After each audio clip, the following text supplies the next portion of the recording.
Michael Carter glanced at the clock as he rushed through the doors of Liberty National Bank in Chicago. He was 17 minutes late for his morning shift. His 10-year-old son, Ben, had suffered a severe asthma attack before school, and Michael had stayed until the doctor confirmed the boy was safe. Family always came first, even when it risked his career. The bank manager, Ronald Pierce, was already waiting near the employee entrance. Without asking a single question, he held up Michael's attendance record. "You're late again," he snapped. Michael calmly explained what had happened with his son, but Ronald refused to listen. In front of customers and coworkers, he terminated Michael's employment immediately. Embarrassed but composed, Michael quietly removed his employee badge and placed it on the manager's desk.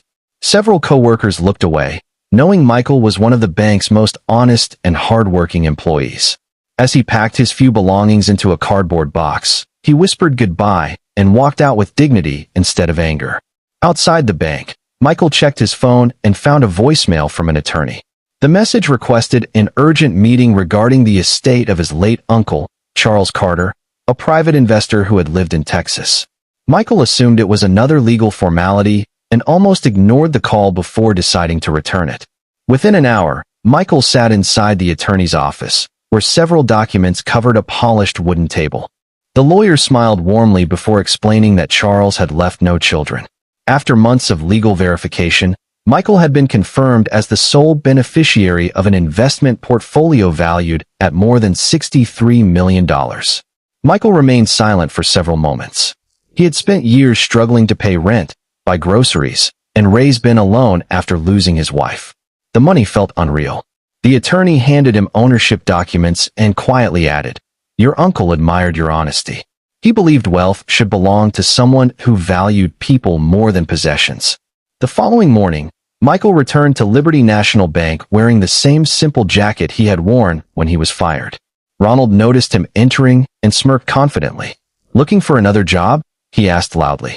Michael smiled politely and requested a meeting with the bank's private banking department instead. A senior financial advisor welcomed Michael into a conference room after reviewing the inheritance documents.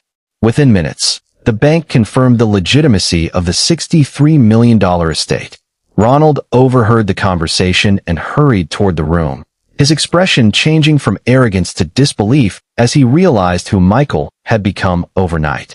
Michael calmly explained that he intended to transfer every dollar to another financial institution that treated customers and employees with respect.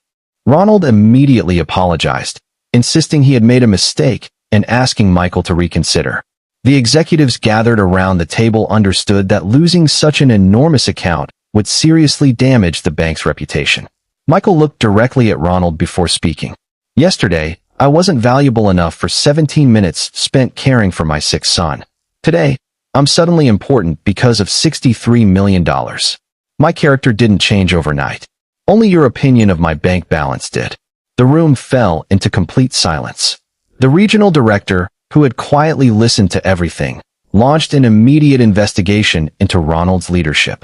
Employees shared stories of public humiliation, unfair treatment, and decisions driven by fear instead of fairness. By the end of the week, Ronald was dismissed from his position, while the bank introduced new policies emphasizing compassion, flexibility, and respect. Michael transferred the entire $63 million to another institution known for ethical service. Instead of buying luxury cars or mansions, he established a charitable foundation supporting single parents facing financial hardship and children needing emergency medical care. He also created scholarships for students whose families could not afford higher education. Months later, Michael visited Ben's school during career day.